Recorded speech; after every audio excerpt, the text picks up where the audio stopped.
First off, make sure you have the correct robes. Master's robes will have sleeves that look like this. Next, you'll grab your hood. The colors represent your class and the university. Take the hood, place it over your head, and let it drape down your back. Now you'll have to make sure your hood stays on straight. Take the loop on the front of your hood and attach it to the button inside your robes.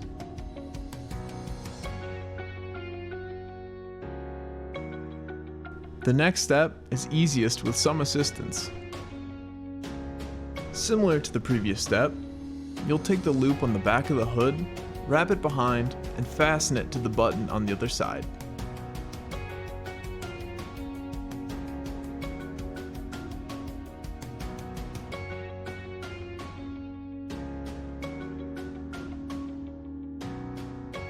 And for the final step, put on your cap and make sure your tassel is on the left.